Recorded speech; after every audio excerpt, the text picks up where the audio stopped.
WCLN 1170 Radio and Cable Channel 16 are pleased to present We Should Know, hosted by J.W. Simmons, an upbeat, informative look at people, places, and issues facing our community. This education-based analysis of issues will remain positive and informative as we consider closely what we should know. Ladies and gentlemen, welcome back. We Should Know is on there. I'm J.W. Simmons, your host. And We Should Know comes to you on Tuesday, each and every Tuesday at 2:30. There's a replay at 7 p.m. Tuesday, Thursday on Channel 16. We're simulcast on WCLN Radio out of Clinton, North Carolina. Also, we're uploaded to YouTube, Facebook, and all the social media channels. We're talking about how you get to where you're going and how you're assured you're going to have a pathway of getting there. And the folks that do that is the North Carolina Department of Transportation. I'm pleased to have with us today Chad Kims. And Chad is, Chad, I'm going to refer to you as the main guy. And Division 3, you are the engineer for the entire Division 3. And we're going to talk about those counties that you cover. But the interesting thing that struck me is you started into this journey when you were in college as kind of a student learner kind of thing. And you segued into being full-time back in the 90s, correct? Yes, sir. And not to say you're getting older or anything. And what's more interesting is my dad worked for NCDOT. So I actually grew up in NCDOT. And so we were the first in line of college folks in our family. Mm-hmm. So he wanted us to work while going to college. So and a degree in engineering? Degree in engineering.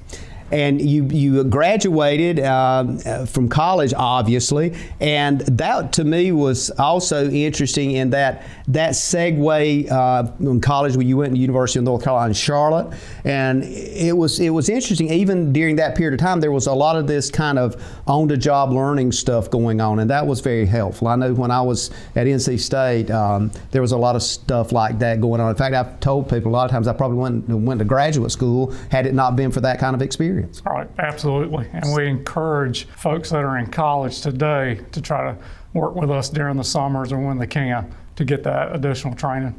Absolutely. Well, thanks for being with us. I want to move on to Caitlin.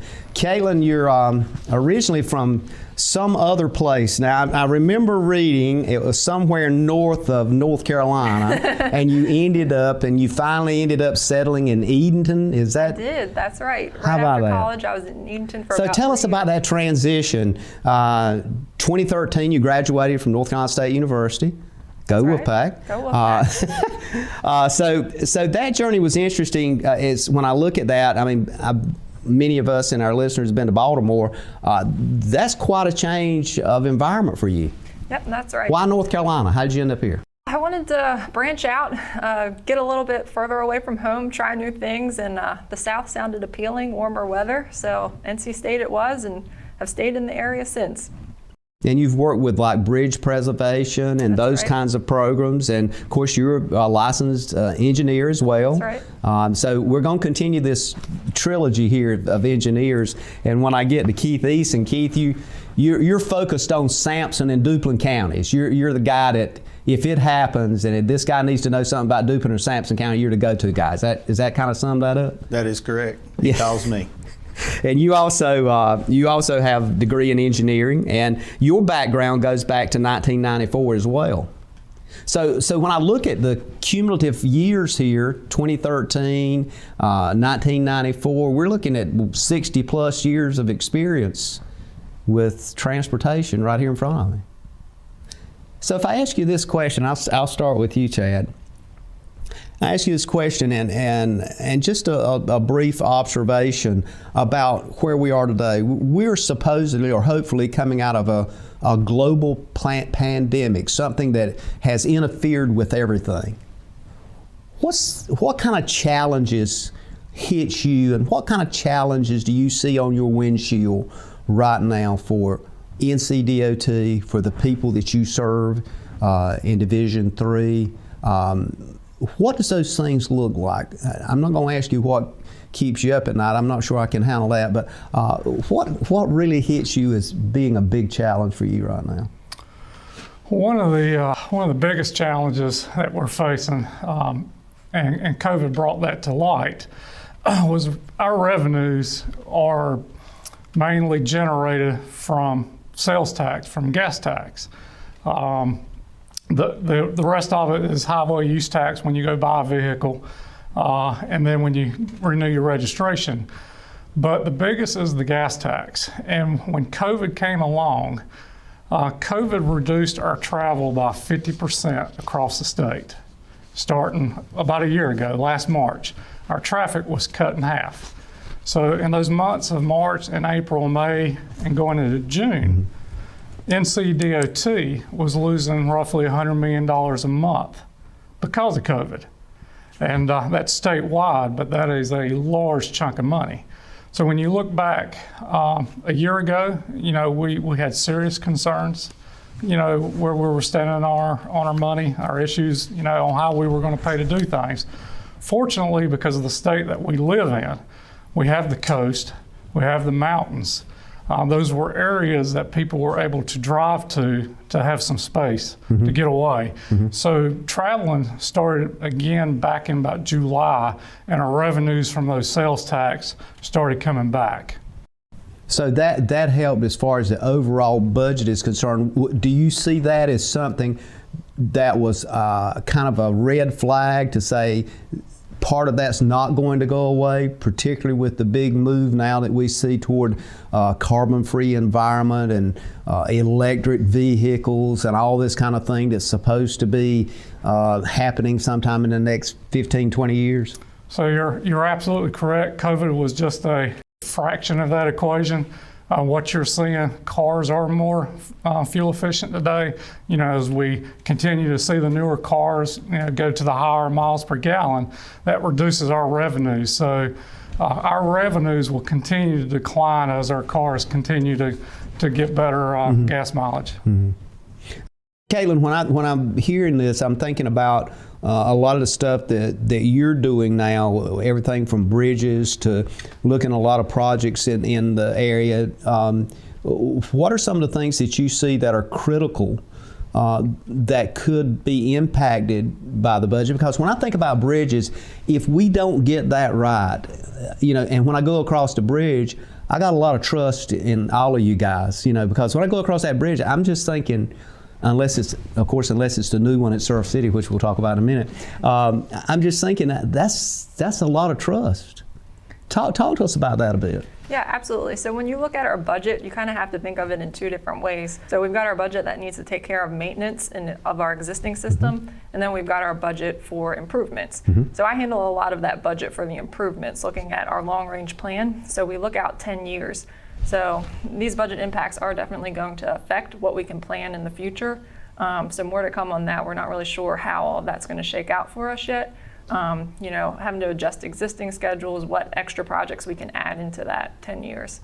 So a lot of the bridge stuff that we see in the division, actually throughout the state, because I'm sure everybody kind of works in that same kind of parameter, has been planned for some time to review, to analyze, to look at. Because I recall seeing a lot of bridges being, I call it reviewed. There was folks out there under the bridges. I've seen that over the past 5 years, and they're analyzing it. Then all of a sudden I see a certain bridge being closed. And these are on rural roads as well. Yep. But that's part of a long-range kind of plan. So specifically with the bridges, we have system in place that, like you said, we look at them, we check them. It's called structural deficiency and functionally obsolete. They each get a score for those two categories, and then we prioritize how we're going to replace them based on those scores. So, that's the number one thing, is safety, is making sure that we can keep these bridges open. So there is a system in place to make sure that happens. And safety being the driving mechanism for that. Yeah, absolutely.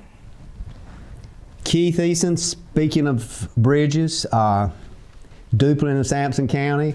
I'm sitting where we're sitting right now in Clinton City Hall Auditorium doing this show, just a few short miles from here, maybe 2 or 3. We've got a bridge that's under construction there. Does that fit the plan, or is that a different kind of budget issue? No, it's something that was planned long before now.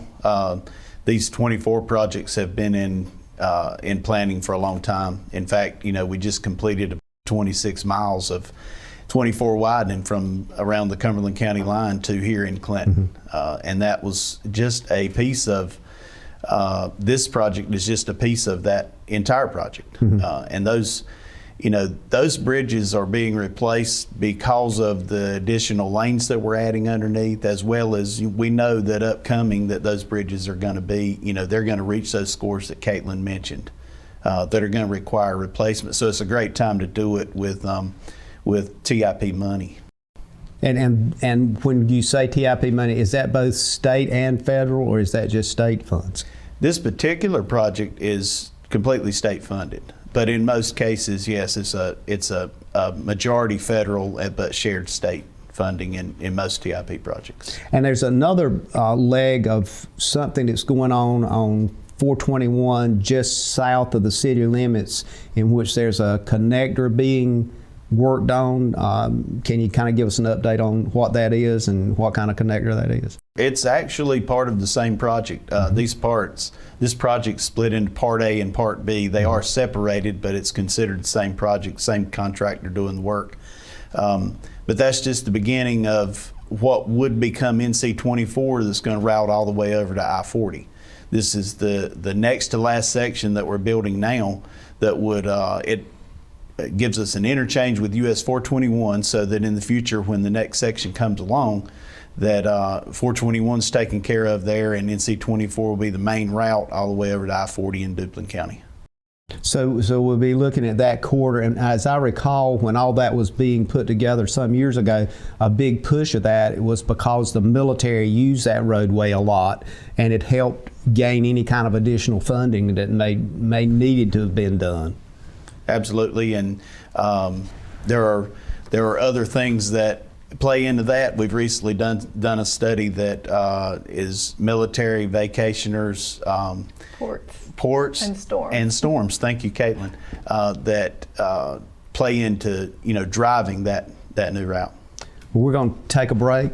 Believe it or not, time goes fast, and we'll be back in a moment. Ladies and gentlemen, I want you to call a friend and stay tuned. We're talking about roads, places where you go and need to get to. These are the folks that make sure that that's available to you and ensure that there's a future possibility. We'll be back in a moment. Experiencing slow internet? If you have a fast internet package, the problem is most likely your wireless router. With more devices using Wi-Fi, your wireless router may not be able to deliver the speed and coverage you need. We now have the leading solution to enhance your internet experience. Using small devices in a mesh network, these Wi-Fi appliances cover just about any size home so that all your devices can operate to their fullest potential. Whole home Wi-Fi from Star Communications. Get the most out of your internet connection. Ladies and gentlemen, welcome back. Thank you for being with us. We Should Know is on there. My name is J.W. Simmons. I'm your host. It's my pleasure today to have the A-team with the North Carolina Department of Transportation with us today, and Chad Kims is with us. And of course, we've got Caitlin Marks, and we got Keith Eason. You guys cover different things, do different things. Chad, you've got oversight of the whole division in Division 3. Talk to us about Division 3, the counties involved in Division 3, and anything you want to add that maybe I'm going to miss about Division 3, and then I'm going to segue for some commentary from both of the folks that's beside of you there. So Division 3, there's 14 divisions in the state, and Division 3, I really consider it Southeast North Carolina, and those counties include Sampson and Duplin, Brunswick and New Hanover, and Pender and Onslow. So we cover all the coastal beaches, and the unique part about this division is because of our storms. Just this past year alone, we had one hurricane, we had 2 tropical storms. We also had 2 rain events in this county here that exceeded a 500-year storm.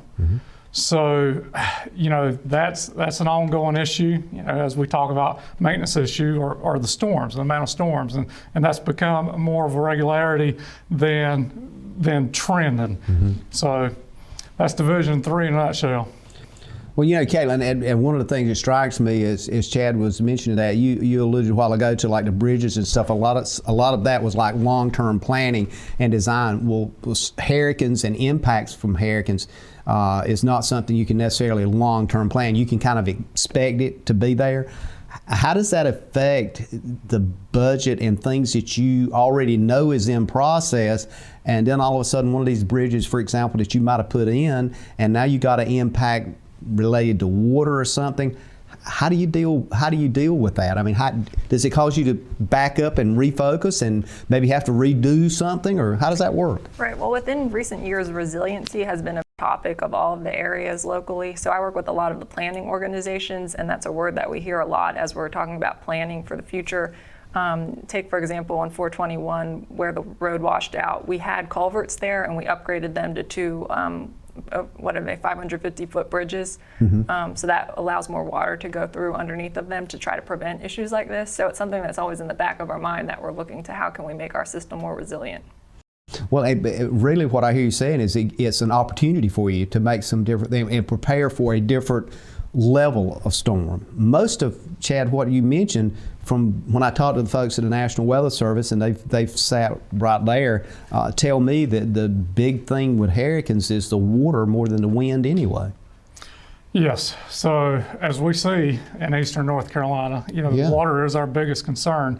You can go back to Hurricane Matthew or Hurricane Florence, and Wilmington's cut off from this area. Brunswick County was cut off from Wilmington. That's right. And you can go and look at your major routes. When we were trying to route assistance down to those counties, we couldn't get anybody there. We actually used our ferry division to ship people down to Brunswick County to start cutting and opening up roads to help that. So we know there are places such on I-40 at Rockfish Creek. We know it floods there. There's a 1.5 miles there. We know that area there. We've done a little study to see how much it would cost to look at elevating the roadway, but as we have new projects, we would like to incorporate those areas that flood and see if we can't, start bringing this above a higher level. Because currently, the way we design roads, depending on the type of system, whether it's a secondary road or a primary road, they have a storm event. That's how we size a bridge, whether it's 25-year on secondary or 50-year on a primary. Our storms that we've been having for the last 20 years are exceeding that. So we got to look at those major routes and make sure what we're building new will accommodate those larger storms. Yeah, those 500-year flood plains that I hear folks talk about, we've kind of tapped into that pretty good, haven't we? So Keith Eason, I want to kind of touch with you and kind of get down to a granular level here. I know I get commentary from folks or people say, well, get somebody on to talk about rural roads, get somebody on to talk about maintenance. Caitlin alluded to the different pots of money, and you did too. I know you've had farmers in both Duplin and Sampson counties to talk to you about my road and my ditches is full and my fields are full of water. Help us understand, number one, what they can do, number two, what NCDOT is capable of doing.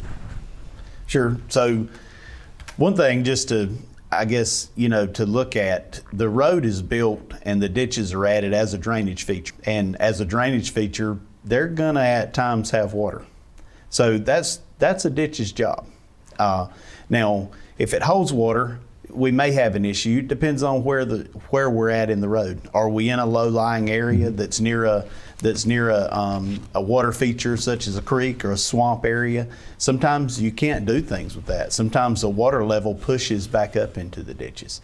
At the same time, there are certain places where driveway pipes may be clogged up. It could be very simple that it's just a driveway pipe that's holding water back in a ditch that may be saturating a field, and so on and so forth. And there's so many locations to look at, and we don't know where they're all at. So we encourage people to contact us and let us know. Let us go look at it and let us form a plan from there. One of the things that comes to mind, and Chad alluded to it a while ago, as far as budget is concerned, there is budget money there for maintenance issues, but a lot of the roads, and I'm sure not just Sampson, but Duplin as well, and maybe some other counties in the division, have large cracks in them. The farmers say these roads were not prepared for 18-wheelers, and they were not prepared when they were built back in whatever year for these huge combines and different things to operate on them. Is that accurate, or is there something else going on? Because clearly there's some problems going on in those areas. Is the infrastructure itself just getting old and dated, or what? And that can be not only you, but anybody who wants to chip in on that one. I'll start there. Some of what you're saying is true. Some of the secondary roads were simply roll the ditch dirt up into a higher elevation and make a road out of it. And it may have been a dirt road for years, and we may have come along at some point and put a treatment on it that is, more durable. But certainly nobody ever anticipated the kind of truck traffic, the kind of agriculture that this area has, including the weighted trucks that travel these back roads. So a lot of the roads aren't set up for that, and we're addressing them one at a time. And really all we can do is fix the areas that are broken and resurface these roads and try to make them better. But it's a constant battle because, asphalt doesn't last forever. So even when we repair them and move on to the next one, there are times when you must come back. It's Chad, one of the studies I looked at and I shared with you earlier, that particular study talks about roads that are not in good condition, and as I recall off the top of my head here, now I'm not an engineer so I might be off, Caitlin, but it was like $3.4 million a year that goes into cost of vehicles because of the road conditions where there's repairs and those kinds of things. I'm sure you looked at the same study. Right. And I'm wondering, is that something that needs to be sold to the people that prepare budgets and allocate funds for DOT? It would absolutely help, to talk about those, costs that's costing the taxpayers out there that's riding on the roads. One thing, if I can, to talk about the resurfacing. We evaluate every road we have every 2 years, and we give them a condition rating. And that way we can kind of rank them how we prioritize them to get resurfaced. So when we do that and we go out there and let's say it's moving up on the list, we can see it's coming up in our 5-year resurfacing program. If we see that there's additional traffic on those roads, and it's causing those issues, then once we get it funded for resurfacing, then we can go up there and make upgrades on that pavement so it will last longer. So we try to identify that by starting with that every 2-year pavement condition survey. Either one of you, without just having telling folks today to call this number and having an onslaught of people standing outside with flags and everything else, what's the best way to assure that what you just talked about, that folks get that heard, that they get checked off, that this road is terribly bad? Because what you alluded to, Keith, I think is critically important, is that we do have a supply chain, and that's agriculture, that from poultry to livestock and so forth, that depend on these roads to keep that supply chain moving. And we're talking, $80+ billion in the state of North Carolina. So how do we make that not only heard, but make it easier for you guys not to have to get out and say, well, we need some more money to do this, this, and this? Is there a way to do that where everybody can say, look, this is our collective problem, not just 3 people sitting here or ever how many hundred people work for DOT? Right. So, there's several ways they can contact us. One is going to be, you can just go to Google and type in NCDOT contact, and you'll see, and I did that actually this morning, you can see if there's a pothole or so forth, drainage issue. But my number one thing, we're public servants at DOT. I prefer people to call in, come visit us. We have representatives, we have a district office, Keith is here. We have a county maintenance engineer in each county. We want these folks to contact our local contacts to make that connection, and so we can talk about those concerns. I think that's important as we go forward with this conversation today, is to make people feel like, look, you do have some input, you do have game in this. And I know, as being formerly, I work with the state, with the community college, so I know sometimes I would say the same thing to people. If there's a particular class or something you need, let me know and we'll set that up for you. And you're basically saying the same thing. So when we come back, let's continue that discussion if you guys will do that. Ladies and gentlemen, we'll be back in a moment. We're talking about roads. We're talking about highways and byways right here in beautiful North Carolina, particularly in eastern North Carolina. We'll be back in a moment. At home or away, knowing who is at your door is priceless. Star Communications is here to help with its doorbell security camera by Skybell. Live viewing and two-way audio equips you with the ability to always see and greet anyone that shows up at your door. If this is the kind of confidence you are looking for, call Star Communications today at 1-800-706-6538 to learn more about this intelligent security that you can always depend on. Ladies and gentlemen, welcome back. We Should Know is on the air. J.W. Simmons, your host here. We're talking DOT, we're talking transportation. We're talking with Caitlin Marks, and we're talking with Keith Eason, and we're talking with Chad Kims. Keith, you brought up an interesting subject when we went to break, and I want to kind of continue that, Chad. While we're on break, we've had a great discussion about communication, about getting messaging out and that kind of thing. And Chad, I want to refer back to you. Oftentimes, folks really don't know how the best way to reach people, and oftentimes I'll have folks on and they'll say, well, go to this website and you'll see a link to so-and-so, and you put your name in and your contact information and then tell me what your problem is. There's not many people, number one, that's going to take the time to do it, and number two, that's really that comfortable with the media aspect of it, especially, in some of the areas that are our listeners. They're busy people, they're working, they're in the field, they're doing all kinds of things to continue their life forward, or they're looking after children or grandchildren, as it may be in my case. But when I look at that, you mentioned that you didn't mind if somebody just picked the phone up and called you. That's kind of a novel approach, isn't it? That's right. So, it's always been my belief that we're available to everybody that needs us. So, get to know, like I was saying, get to know who your engineer in your county is. And you can do that by either looking in the telephone book. You can go to a web page for NCDOT. Like if you were looking in Duplin County, you could go NCDOT Duplin County, and it should populate, the staff there in Duplin County. And once you get to know them, feel free to call them. We have staff there to answer the phones.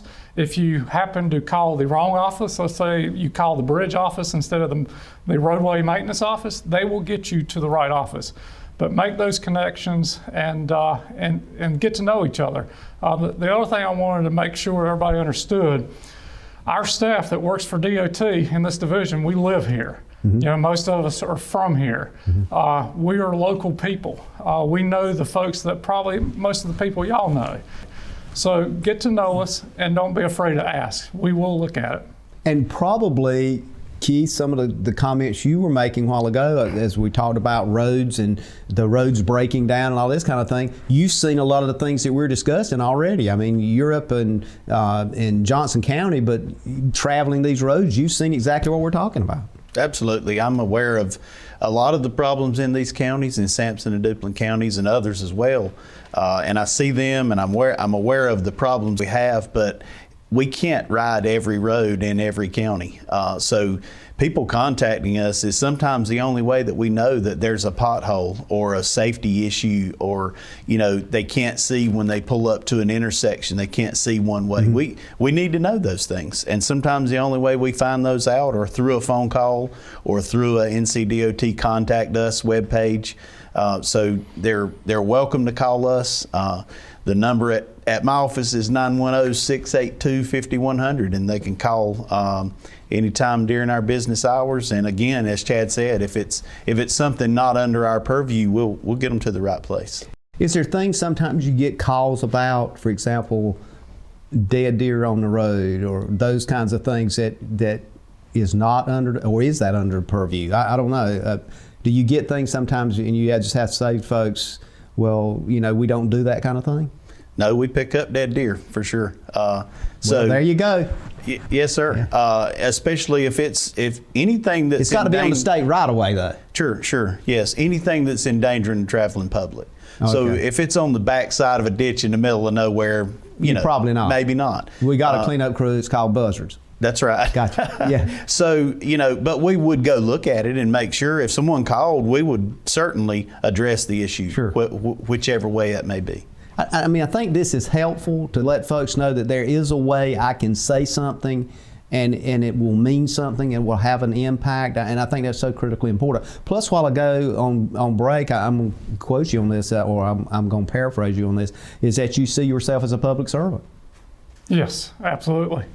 You know, we've learned from an early start in DOT, you know, we work for the state and we work for the citizens. We want to connect people and goods to each other, and we want to do it the best way we can. And we do rely on the folks to give us some of the information. Caitlin, I'm not going to miss you on. I got to circle back to you on this. A lot of things we've just talked about with roads and road conditions and transportation in general. When you look at that process of the things you look at, which is basically a kind of a visionary thing, what do you see 10, 20 years from now?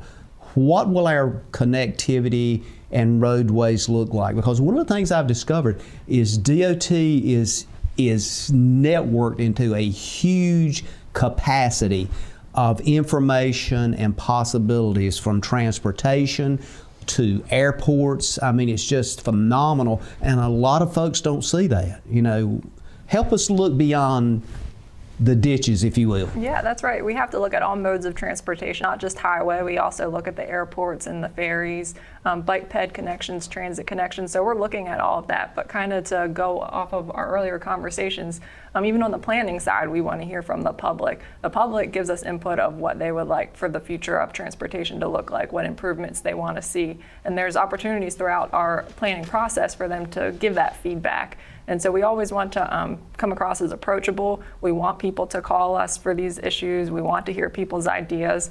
It is part of our job to do that, and we're happy to do that.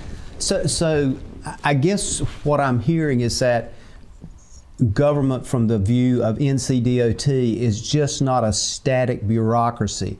It's an evolving bureaucracy, but to do that effectively, the more input you have and engagement you have is a plus? Absolutely. And I would, you know, if we went out there and probably had 100 people in a room and asked the folks, what are your top 5 priorities? I guarantee you our top 5 priorities are close to that. And that's the reason why the input that Caitlin was just talking about receiving is so vital. We want to make sure we're on the same page, because we could be missing something. You know, let's take Hampstead Bypass down in, you know, between Pender and New Hanover counties. Everybody knows the connection that gives to the whole region as a whole. And once again, that would be a top priority on probably most of people's list, just like 24 here is. You know, to make that connection to I-40, to I-95 is huge, just not to DOT to move goods, it's to the people that live here. And the people is what really, I think, echoed that. And we talked off air about the group of people that done everything from cheer to show up and held flags up and everything else to get what has been done. Now, it's took decades, Caitlin, to do that. You mentioned bypass as well. One of the things I think is that I particularly like is going into Wilmington on 421. You can loop now and get into Brunswick County, into the beach much quicker with a 4-lane. And it just seems like that happened in just the past few years. But Caitlin, to your point, that was a huge planning process. That didn't just happen that quick. That's right. Takes years. Takes a long time. Yeah. So, well, let's talk about something else then. I mean, let's talk about the bridge at Surf City. I got to throw that in. I've got a lot of people tell me what a great advantage that's been. Not only was that needed, but Caitlin, I think it was a safety issue. Plus, you got quite the praises on that bridge.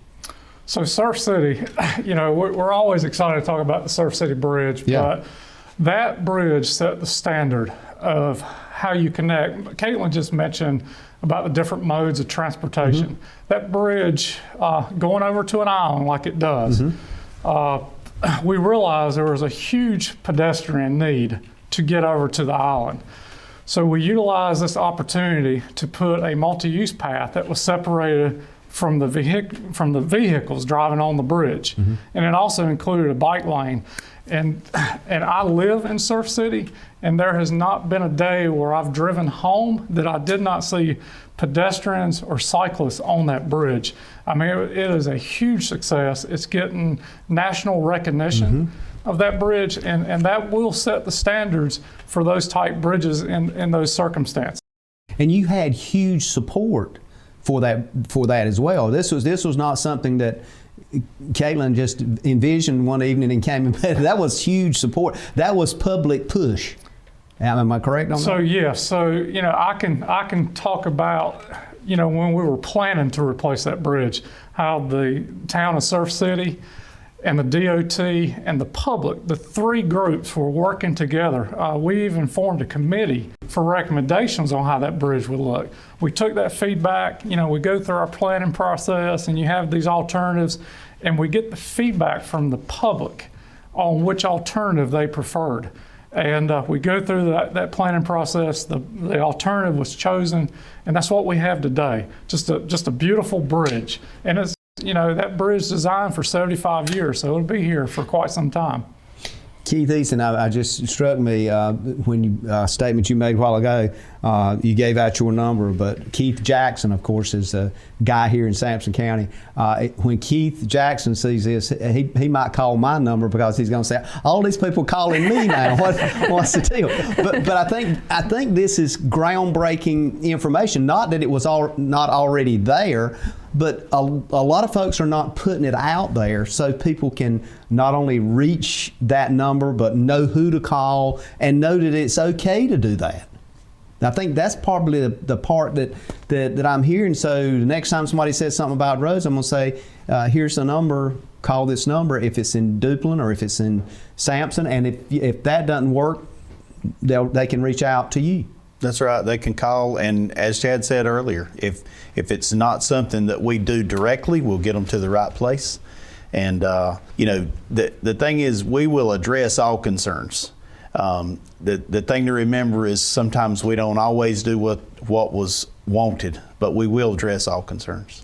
And I think the other part of that is the solution is going to be forthcoming, but the question whether it's going to be immediate or next week is also questionable unless it's something where a bridge is out or that kind of thing. So as we go to break, we'll come back, and when we do, we've got a lot of other issues, but we're going to talk about some specific things maybe that you guys want to cover. So ladies and gentlemen, I want to thank you for being with us. I want to also tell you to stay tuned. We've got another segment coming up, and we're going to cover some additional issues that you might think I haven't thought about. It's important to you. We'll be back in one moment. To get the most out of your electronic devices, you need a strong internet connection and a protected home Wi-Fi network. You need high-speed internet from Star. Star has the fastest, most affordable high-speed internet service available for all your devices. We have no long-term contracts or high-pressure sales. Our service speaks for itself, and switching is hassle-free. We take care of everything with free installation from a local company. High-speed internet from Star. Internet at the speed of life. Welcome back. I want to thank you for being with us. We're coming up on our last segment here on We Should Know. I'm J.W. Simmons, your host. Each and every week we offer you this show at 2:30. It comes to you simulcast on WCLN Radio, Star Communications Channel 16. On the TV side, there's a replay at 6 p.m. Tuesday and Thursday. Also, it's uploaded to social media platforms to include Facebook, YouTube. You can pick up our shows there, go back and look at some of the historical things we've done in the past and the folks we've talked to. Today we're talking about a particularly concerning issue for everybody, and that's your transportation. How do you get from here to there, and how do you get from here to everything from the hospital to where you take the kids to school? All of it is happening for you if you're listening to us, most likely within this division. And we've got the people with NCDOT here today, and Chad Kims is with us. And of course we got Caitlin Marks, and also we got Keith Eason. Each one of you folks have kind of a different purview that you look at, but it's all part of a collective of ensuring, and Caitlin, you mentioned this on break, this huge kind of thing that DOT looks at. It's not just roads, it's highways, byways, pathways. The mountain to sea trail comes right through Sampson County here and runs across the state. You guys are involved with all of those kinds of things. So it's almost unlimited. So the idea of that becomes important, that we touch on a number of issues. And I wanted to take this segment to kind of open it up to things that you get, I guess, calls about, or maybe concerns about, or maybe you just don't want to have to explain it 100 times when you could explain it one time here. So I want to give you that shot. And anybody, it's open season, so whoever wants to go first. Keith said I got a truckload on time. I'll take off. one thing that, the public is very interested in and they've seen in the last year or so is that litter has become an issue.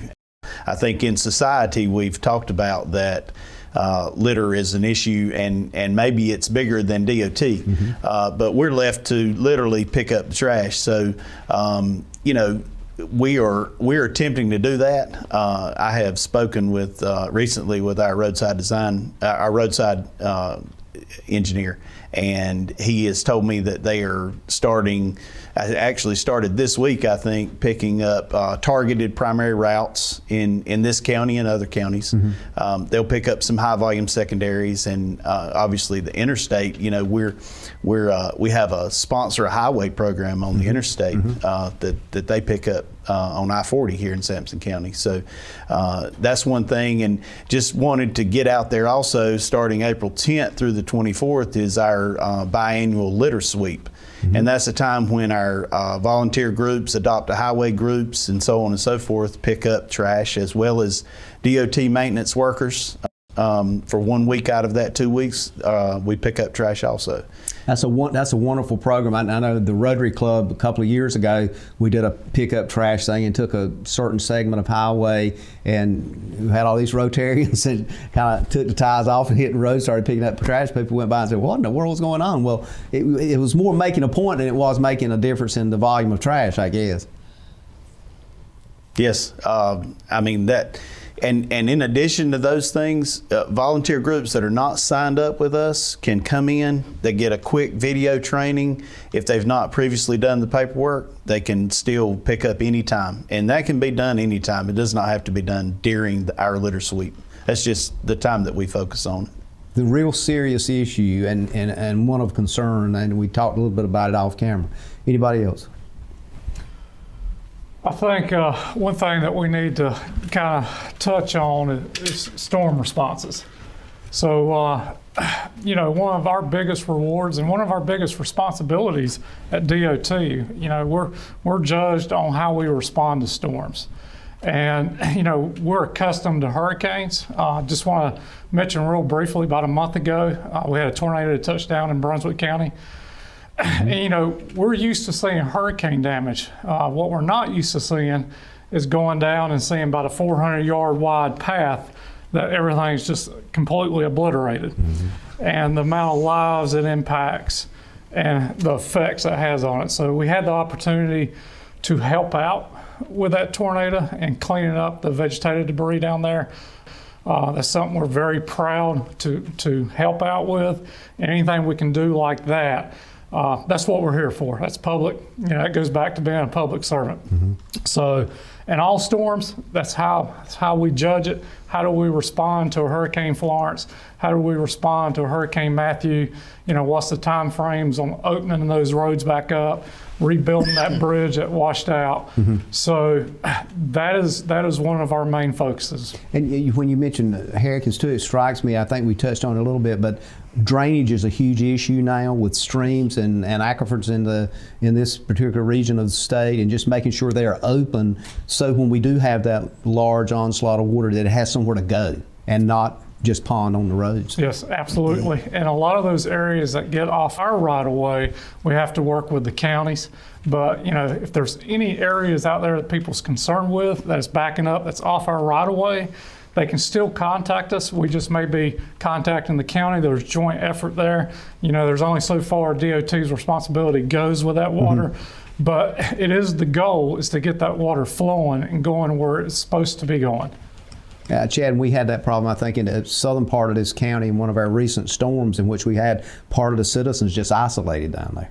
Just literally couldn't go anywhere. So that is not only legitimate, but Caitlin, when I think about it, that's got to be part of a planning process somewhere to be able to look at this as the weather is changing. Do we need to, does DOT get involved with the streams to make sure they're clear, or is that a whole nother federal project? I know we had a big conversation with some beaver folks some years ago about stopped up streams, because if it goes off the road and goes into ditch, it's got nowhere to go, it's just going to pile back up on the road.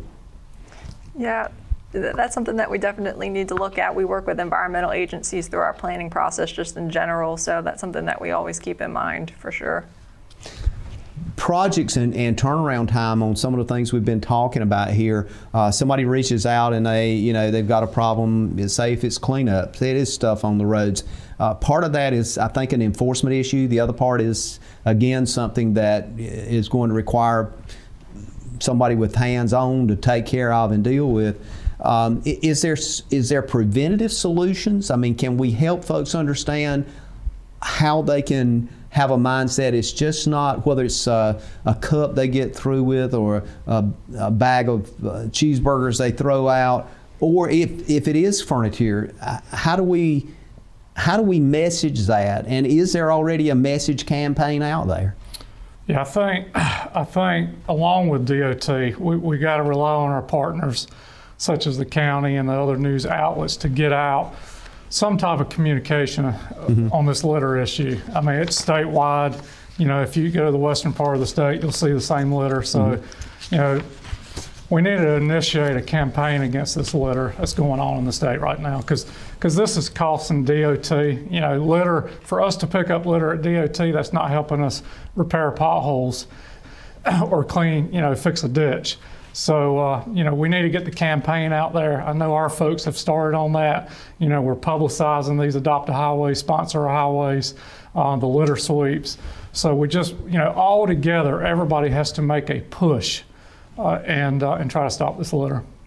When we look at the roads in this division, and I know you probably have at least sessions when you're looking at them across the state, how do we compare with the condition of our roads in Division 3 compared to the other divisions that you alluded to earlier? And I'm not necessarily looking at comparison as it relates to road construction, because obviously if you go into Raleigh on 40, you think you've just got into Baltimore somewhere with the way things is changing up there. But as far as the average road and transportation and the ability for school buses to move about safely and that kind of thing, are we pretty much at par? Is the rest of the state experiencing some of the same things that we've talked about here?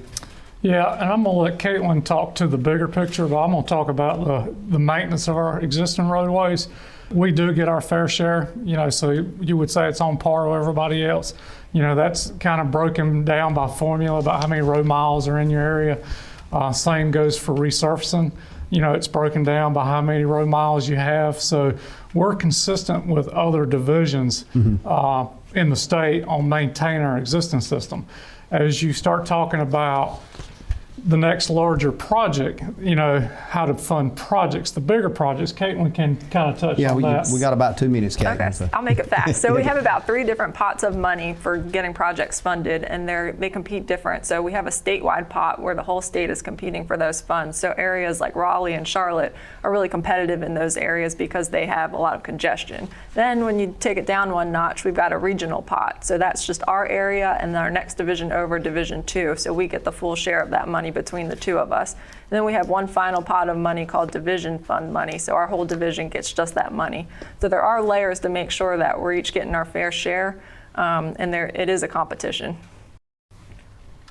So that said, this is an evolving issue. If we have this conversation again in 3 months or 4 months, there may be a whole nother plateau of issues that we might be looking at. Absolutely. And one of the things I think you pointed out too, I want to remind folks, is that because we are in that kind of, if you want to say, target area for the impact of hurricanes and major storms, it creates kind of an unknown. Next week, depending on what happened, this week you may be looking at a whole nother plan. Caitlin, you may be looking at a whole nother possibility for a project. That's right. And I do want to say one more thing if we have time. When we're talking about planning projects, it's not just DOT. We work collaboratively with our planning organizations. So if anyone does have a project idea, I would really encourage the citizens to get involved with their planning organizations, go to those meetings, try to get projects in their plans, because it is a collaborative effort what we do.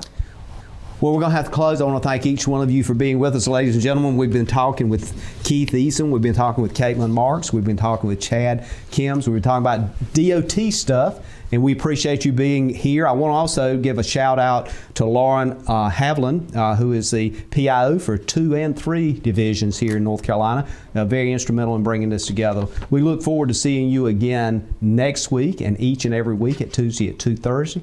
And as always, as we close, our closing statement, and hopefully God will bless you. Thank you for tuning in to this week's episode of We Should Know with host J.W. Simmons. If you have a question, comment, or suggestion regarding this or any episode, please send your emails to weshouldknowedu@gmail.com. And remember to tune in every Tuesday at 2:30 for another informative episode of We Should Know.